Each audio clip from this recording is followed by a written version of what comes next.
boa tarde. Você está no Direto da Redação no Nutrade TV, no estúdio da IBC Editora, no Paraíso. Hoje eu vou conversar com a Fátima Merlin, que veio contar. Como? Contar não, orientar, né, Fátima? Com certeza. O que o varejo deve fazer para ganhar mais nesse período? Ainda está um calor absurdo, o verão ainda continua, mas temos a semana que vem o carnaval, que é uma boa época para ganhar mais, não é, Fátima? Sem dúvida, estimula várias categorias, é um período que o cliente, o consumidor também está mais aberto às compras, né? Sim. Até pelo momento lá de festa, então cervejas, bebidas, Petiscos, refrigerantes, né? Tudo que é snack, salgadinhos, acaba sendo movimentado, churrasco, não pode faltar.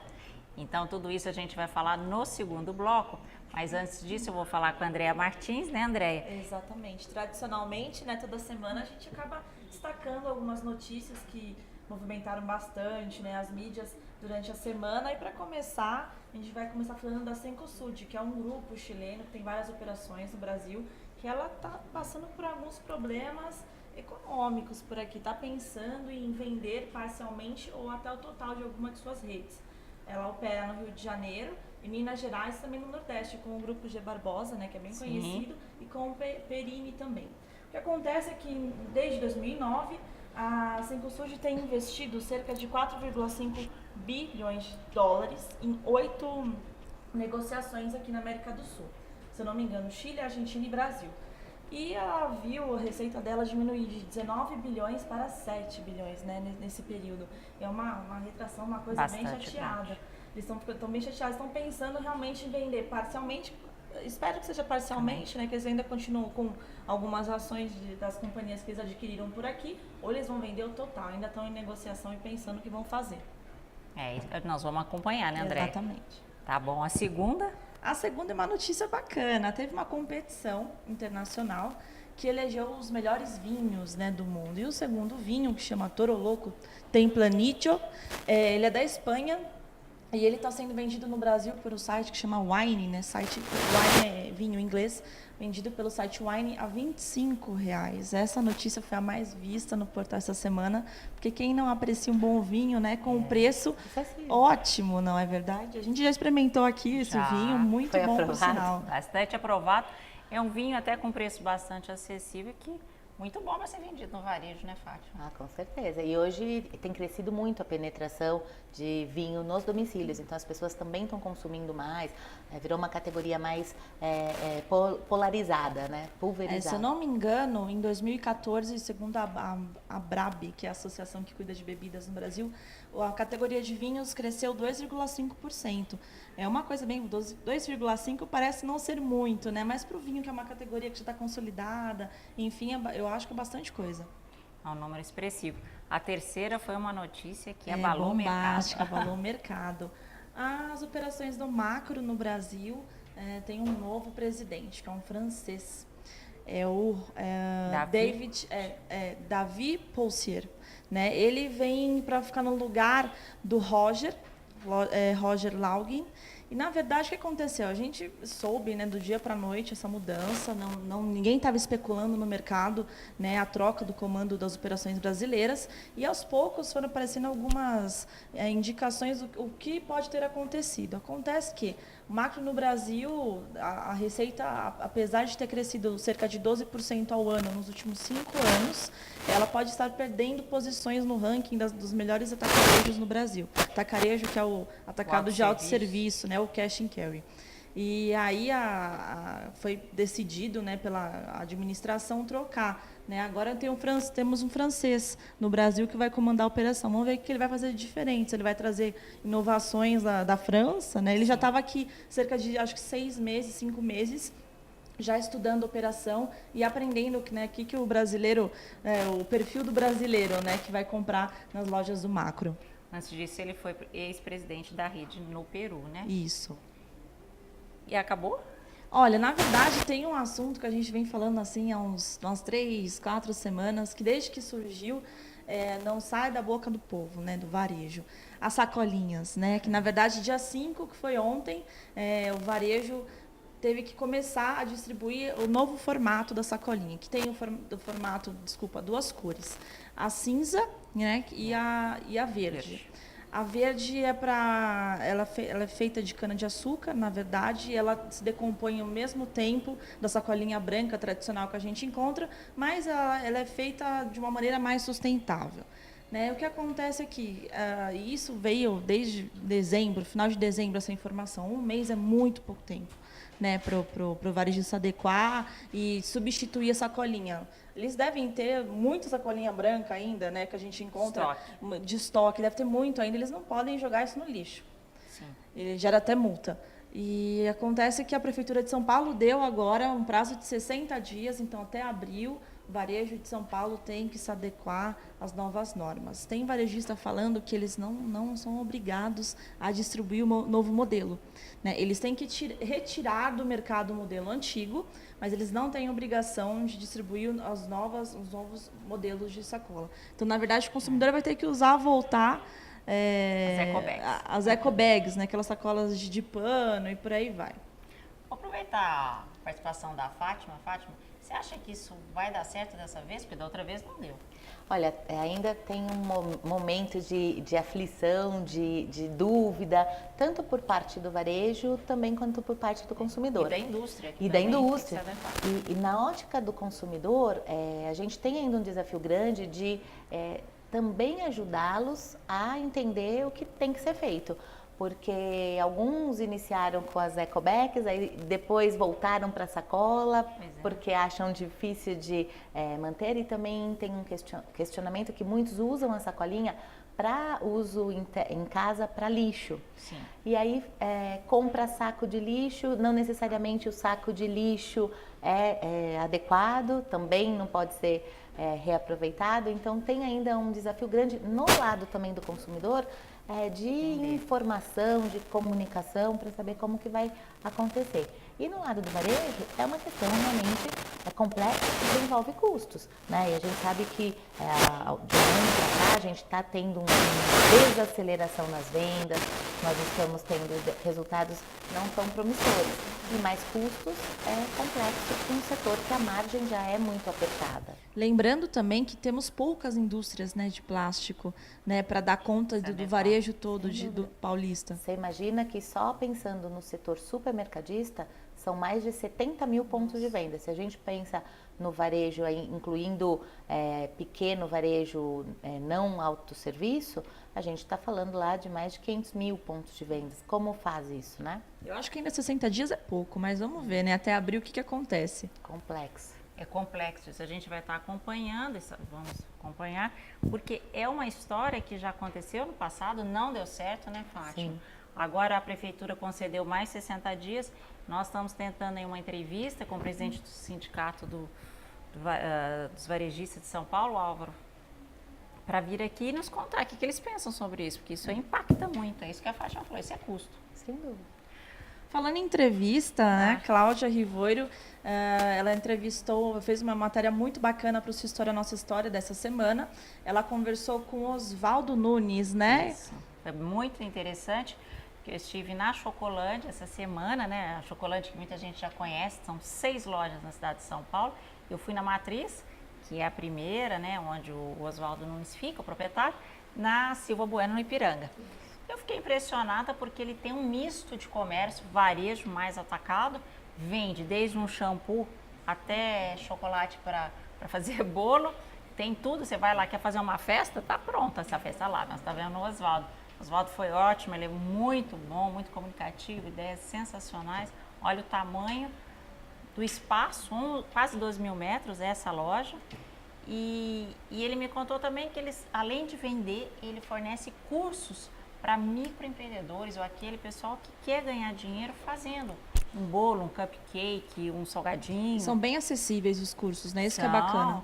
A partir de, ou custa nada, o máximo é R$50, uma grade, sim, de segunda a segunda. E ele é muito, assim, uma história muito bacana. Eu quero que vocês assistam, que eu acho que todo mundo vai gostar. E o bacana é que na época da Páscoa fica 24 horas aberta a loja, né? 24 horas aberta. E as aulas são em todas as unidades, nas 6. A mais recente é a Guarulhos. Ele já disse que é o mais interessante, Fátima, que ele me disse, que o governo, a economia, todo ano é a mesma coisa, mas que ele também Vai abrir 3 lojas esse ano. Você vê? E eles têm uma fortaleza muito grande para o pequeno empreendedor. E Muito. até mesmo para a pessoa física que quer empreender lá Muito. ovos e tudo. Eles vendem até embalagem. Tudo. Sensacional o negócio dele, assim, a história dele que ele montou. Ele é de Pompeia, do interior de São Paulo. Já trabalhou com o Silvio Santos, já trabalhou na Lacta, já trabalhou na Balduco. É uma história bastante interessante, é a sua história, a nossa história, né, André? Então não conta mais nada, Não, que não o vou pessoal contar. tem que ficar um pouco curioso. E para finalizar esse primeiro bloco, eu vou mostrar a capa da revista Distribuição. Isso aqui é uma cópia, né? É o print da capa, que a revista já está rodando. E semana que vem todo mundo vai estar recebendo. E que trata, a matéria de capa é as 100 empresas campeãs. Eu acho bastante interessante, um guia, né? Para quem quer vender mais em tempos difíceis. Sem dúvida. Apertados, né? E também tem entrevista, tem uma matéria de Páscoa que a Andrea fez, tem legislação, que são as novidades tributárias que impactarão nos negócios esse ano, que até o André De Simone, o Alessandro De Simone falou conosco semana passada, o André Blanco também, que são os advogados que nos mandam esses artigos. Então, eu acho que é uma revista muito interessante. Semana que vem, acho que todo mundo vai estar recebendo já. Olha só, branca, moderna, né? Ficou muito bonito. Então, agora a gente vai para o segundo bloco. Não saia daí, que daqui a pouco eu volto com a Fátima para a gente conversar como é que vamos arrumar esse ponto de venda, né, Fátima? Exatamente. Não saia daí. Seu coração.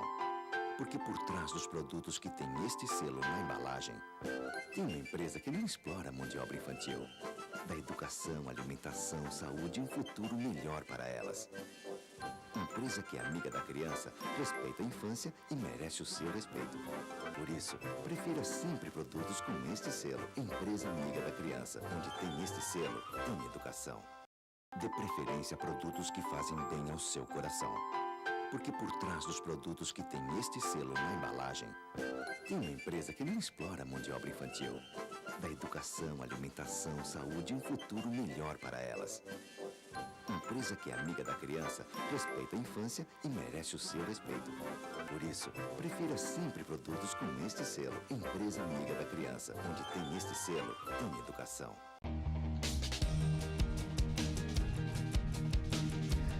No primeiro trimestre de 2015, as revistas Distribuição e Abastecimento estarão em plataforma digital, podendo ser acessadas no tablet, no smartphone e na versão web, com mais interatividade com vídeos, galeria de imagens e acessibilidade com links e conteúdo de qualidade. Mas não pensem que elas deixarão de ser impressas. Nada disso. Elas continuarão com grandes tiragens. A distribuição com 30 mil exemplares e abastecimento com 40 mil exemplares, além de um mailing qualificado de 162 mil cadastros em todo o Brasil, logicamente auditados pelo IVC. Não é uma maravilhosa notícia para começarmos 2015?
Agora sim, agora nós vamos conversar com a Fátima, para a Fátima contar o que você deve fazer para ter um ponto de venda atrativo. É isso, né, Fátima? Precisa ter atração hoje, porque a briga pela venda tá grande por aí. Hoje a gente tem um desafio que nós estamos num momento de racionalização do consumo, o cliente tem menos dinheiro no bolso, boa parte do varejo tem reclamado que ainda não estão conseguindo, de fato, atingir as metas, então estão trabalhando aí com vendas inferiores ao pretendido, e isso acirra a competitividade. Então, o que fazer para o cliente, de fato, não só entrar na loja, mas, de fato, conseguir aumentar seu gasto lá dentro, comprando não só o que está na cesta de compra regular, mas também sendo estimulado de forma positiva a agregar e a acelerar a compra por impulso.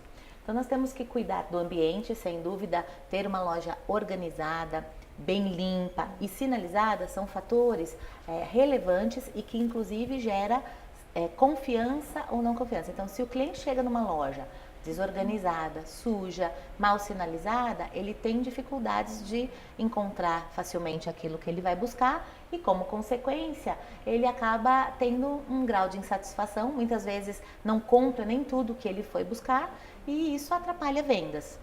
Por outro lado, você tem também não só uma sinalização adequada, mas tem que garantir que os produtos estejam lá. Então, cuidar da ruptura, e esse é um tema bastante crítico no varejo nos dias atuais. O percentual de ruptura é muito grande, não só a ruptura de não ter o produto na loja, mas também a ruptura que se chama operacional. O produto até está na loja, mas está no estoque e não na gôndola. Tem inúmeras ferramentas hoje que permite o varejista de forma até mais acessível a controlar essas informações, porque são extremamente relevantes. Hoje você fazer com que o cliente vá até a sua loja e não encontre o produto, sem dúvida acaba impactando de maneira muito forte nos resultados de venda, de atratividade, de conversão de cliente e de retenção, fazer esse cliente voltar. Além disso, você tem que cuidar também de ter o sortimento adequado. Então, hoje vem crescendo a busca, não só por informações relacionadas ao perfil do cliente, ao shopper, mas o varejo está muito mais aberto e retomando processos que ficaram, de certa forma, abandonados, como o gerenciamento por categoria. Então, nós temos muita procura de cursos, treinamentos, mas também como que eu posso implementar isso e não considerar mais o GC como um projeto pontual, mas um processo que vai permear toda a empresa. Todos vamos ter que estar engajados para melhorar e facilitar a vida do cliente, que na prática é a proposta que a gente está discutindo aqui. Além disso, tem que cuidar da equipe, garantir que a equipe esteja preparada e orientada ao cliente, fazer com que você seja proativo na abordagem, seja proativo em ajudar o cliente a tomar decisões, a tirar dúvidas, esclarecer informações sobre um determinado produto, até mesmo sobre uma determinada seção. Então, isso são fatores relevantes que ajudam a você converter mais clientes e obter melhores resultados. E isso não deve acontecer só em épocas sazonais, né? Isso tem que acontecer durante o ano. Sim. São dicas que valem para o ano todo. Mas vamos aproveitar que a gente está aqui. Estamos em fevereiro, né? Ainda estamos nas altas temperaturas. Sim. A gente está num período bem forte do verão e o carnaval está se aproximando. Né? São dois períodos que, se eu não me engano, são categorias muito próximas, né? Muito parecidas, até as mesmas categorias que o varejo consegue trabalhar. Sim. Então, conta pra gente. São bebidas, snacks? Nos últimos meses, o setor de bebidas cresceu já significativamente, 2 dígitos, tudo por conta desse ambiente mais quente que nós estamos vivendo, e isso já, as temperaturas todas ao longo dos últimos meses, acima até das médias já encontradas, então você percebe refrigerantes, os sucos, água de coco, bebidas isotônicas, com crescimento bastante significativo, cervejas também e alguns outros produtos voltados para esse setor, mas também agora em época de carnaval você percebe, normalmente, tendencialmente, crescem os salgadinhos, crescem toda a parte de churrasco, então não só a carne em si, mas o acompanhamento, muitas vezes o varejo vem trabalhando hoje em oferecer um sortimento mais em solução para o cliente, né? Então, tem lá toda aquela parte que utiliza os espetos, grelhas, carvão, temperos. Sal grosso. Então, é importante, a sazonalidade, ela é extremamente importante para trazer inovação ao ponto de venda. Então, ele explorar o momento sazonal para ambientar a loja para aquele período específico. Então, por exemplo, muitos varejistas já hoje estão com lojas trabalhando lá um ambiente que remeta ao carnaval. Então tem lá serpentina e outros produtos para criar um ambiente propício e estimular o cliente a comprar. Mas também estão incentivando o uso da camisinha, por exemplo, preservativos, incentivando de protetor solar e aí vai. O bacana desse período é porque são categorias que, assim, entre si, às vezes elas não se conversam, né? Como você falou, camisinha, protetor solar, churrasco. Então, assim, o cliente ele consegue entrar na loja e ir até a outra ponta da loja procurando pelos produtos que ele realmente precisa, né? Sem dúvida. Mas uma surpresa que eu tive, eu fui visitar uma loja ainda fora daqui, mas eles criaram um ambiente masculino. Porque o homem tem dificuldade, ele é mais racional, ele quer agilidade, ele tem dificuldade de encontrar produtos por questões até neurológicas. Então, eles criaram um ambiente na loja em que você tem tudo que o homem precisa. Então, engraçado que no mesmo ambiente ele tem desde cervejas, bebidas, snacks, mas preservativos, Del. Então, foi uma coisa muito diferente que, de repente, a gente pode aproveitar uma tendência que lá fora já vem se consolidando e entender se aqui faz sentido, por exemplo, numa situação dessa. É um momento sazonal, mas será que não vale a pena eu criar um ambiente em que ele encontre tudo facilmente no mesmo local? Aqui seria algo a se estudar. Obviamente que sempre eu gosto de frisar isso. Considerem o seu mercado de atuação, perfil de cliente, para que a gente faça ações orientadas a esse cliente e tenha melhores resultados. Você acha que, por exemplo, no varejo de vizinhança, que o espaço é menor, dá para colocar tudo isso? Nós temos que pensar realmente em como organizar a gôndola justamente para otimizar o espaço. Porque é uma questão realmente... Trabalhar com um mix talvez mais reduzido. Enxuto. Normalmente o pequeno varejo, até 500 metros mais ou menos, hoje tem buscado cada vez mais ampliar o número de itens. E não necessariamente isso é relevante ao shopper, porque muitas vezes muitos produtos acabam dificultando ele encontrar aquilo que ele vem buscar. Então, o que a gente tem trabalhado com o pequeno varejo é tentar trabalhar um mix muito adequado. Normalmente, com 2 marcas, 3, né? Não adianta ter 5, 6 marcas de todos os produtos, porque você não vai ter espaço para isso. E tem categorias que têm um grau de lealdade maior, que você tem que ter uma variedade melhor para oferecer àquele cliente, já que o que gosta da marca A vai comprar a marca A, o que gosta da marca B, marca B. Mas muitas categorias, boa parte, eu diria a maioria, não tem tanta lealdade assim. Então, você ter uma opção para o cliente já é suficiente pensando numa loja pequena. Então, tem que trabalhar o sortimento muito orientado ao shopper para que você consiga ter essa avaliação e consiga ter um sortimento muito mais eficiente para esse cliente. Sim. O pequeno varejo pode pensar também na embalagem, né? Essa semana eu entrevistei o diretor de Comfort, né, de marketing de Comfort da Unilever, e eles lançaram um produto em uma embalagem econômica de 2 litros e uma embalagem pequena. Ele falou assim, olha, para o pequeno varejo eu sugiro que ele tenha a embalagem menor, até por conta de não ter espaço, e o consumidor ele vai realmente precisar ali está em casa, está precisando, e ele vai na lojinha do lado comprar, ele vai pegar até a embalagem menor. Porque às vezes, se você for ver o custo de venda, né, o valor de venda é quase o mesmo de uma embalagem maior. Então, assim, para todas as categorias, embalagens menores, isso é válido ou realmente, o que você está falando até agora, tem que perceber o que o consumidor realmente quer? Não é, porque cada categoria tem as suas particularidades. Ora ele compra por preço, ora ele compra por marca e ora ele compra por embalagem. Então a gente precisa realmente conhecer, entender seu processo de decisão para verificar o que é mais adequado a ele.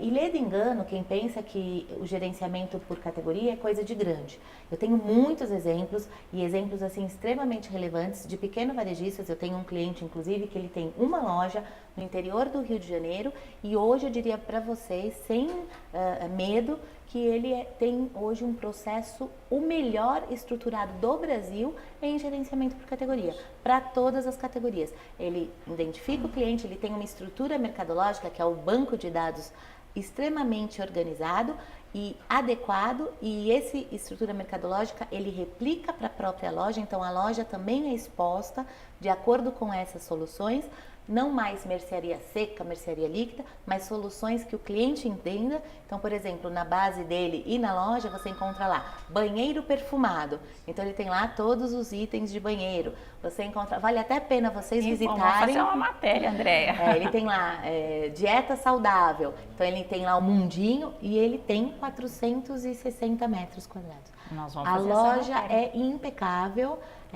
toda segmentada por solução, animal amigo, então tem lá uma gondolinha com o que é importante e relevante para o shopper dele, do cuidado com pet, porque a região que ele atua tem muito cachorro. Então ele não tem lá um sortimento amplo, cachorro, gato, galinha, passarinho, mas ele tem lá o que é relevante para o cliente dele. E, por exemplo, o de comida para cachorro, ele tem também o pacote econômico, grande.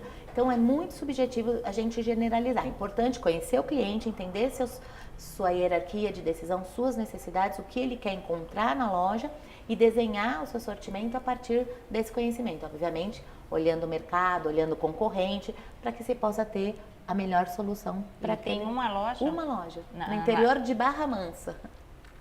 Aí, ó, é um bom exemplo, sensacional esse exemplo. E ele no começo até sofreu porque indústria nenhuma queria fazer GC com ele. Então ele falou, bom, eu vou treinar minha equipe, de acordo com os princípios até do ECR, ele foi se instruir, buscou ferramentas, ele falou, treinar minha equipe, trabalhar o sistema para que ele possa me responder de forma adequada, implementar, tecnologia, né?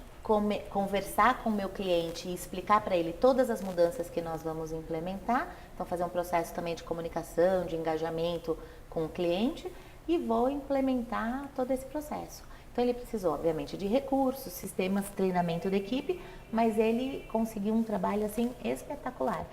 Eu muitas vezes vou para grande e médio ajudar a implementar projeto de GC, eu mando visitar, falo, vai como benchmark visitar esse varejista, porque é realmente um espetáculo. Bom, então levando isso em consideração, acho que o varejista que está vendo a gente, ele pode criar agora um ponto extra, carnaval completo. Sim, exatamente. Se for orientado ao cliente, com certeza. E a gente já percebe isso. O varejo vem trabalhando de maneira bastante orientada à solução para o cliente. Quando eu comecei no varejo, há 20 anos atrás, o varejo não era tão profissionalizado, ele não tinha muito uso da informação para tomada de decisão. Ele ia fazendo muito por feeling e até por acostumei fazer dessa forma. Mas hoje você começa a perceber essa demanda por informação e um grande desafio é como eu transformo essa informação em ação e que se adeque ao meu cliente. Então eles hoje falam, eu tenho muita informação, como que eu uso? Né? Então tem um desafio para a gente, até como a revista e tudo mais, de educar esse cliente, esse varejista para o uso da informação. É um desafio bem interessante aí. Para finalizar, se eu tenho um varejo de vizinhança pequeno, bem pequeno, e preciso montar um espaço, caia na folia, aqui está seu carnaval, o que não pode faltar, Fátima? Olha, não pode faltar itens de bebida, pelo menos refrigerante, suco, água e cerveja. Nós temos que ter lá alguns itens também de salgadinhos, que na verdade esse cross category ele é muito interessante mesmo em época não sazonal, e ao menos alguns itens lá que lembrem e remetem ao carnaval. Então ele pode colocar até como uma oferta adicional o que a gente brincou aqui, né? A serpentina não é um item de consumo, mas para estimular, criar um ambiente lá diferenciado. Por exemplo, no ambiente lá açougue, ele pode trazer uma comunicação, falando, olha, para o seu carnaval, então tá lá a carne exposta perto do... Óbvio que tem que ter o açougue lá próximo ao local, porque não pode tirar a carne do refrigerado. Mas o carvão, alguns itens de tempero e etc. acaba sendo são produtos relevantes e que vendem muito nesse período. Bom, então eu acho que é isso. O varejista que está nos ouvindo, não dá tempo, né, Fátima? Daqui uma semana, ninguém compra tudo muito com antecedência, a gente já sabe disso, que o brasileiro é tudo de última hora, então dá para arrumar esse fim de semana, segunda-feira prontinha, porque é aí que as pessoas vão começar a fazer as Exato. compras. E se não tiver espaço para fazer isso, ao menos sinalize, dê um destaque para o produto onde quer que ele esteja, né? Então coloque um sinalizador lá na gôndola dizendo, olha, para o carnaval. Sim. E você consegue também ter uma atratividade interessante. Bom, então é isso, não perca a oportunidade, porque carnaval uma vez por ano, né, Fátima? Então é isso aí. E em abril nós temos a Páscoa, muita gente já se preparando para a Páscoa. O varejista de vizinhança, ele é 30 dias antes, né, Fátima? Mais ou menos. Só que a Fátima vem antes disso aqui, em março, né? Para contar como é que deve arrumar melhor, não ter desperdício. Ovo é muito delicado, né? O chocolate. E então você volta aqui em março para contar para a gente como é que ele vai arrumar. Porque a gente tem que pensar que não pode ter desperdício. Isso E itens que não podem faltar também, né? Época boa para vender também, né? Também, peixes, derivados, bacalhau. Não é só chocolate, né? Muita coisa, azeite. Eu te agradeço mais uma Obrigada. vez por você ter vindo. Andréia, obrigada. E eu vou terminar mostrando mais uma vez a capa da revista Distribuição, edição de fevereiro, que vai estar digital também daqui a pouco, juntamente com o abastecimento. Vocês não percam, tá bom? Fique na New Trade TV, continue aí com a nossa programação e até a próxima semana.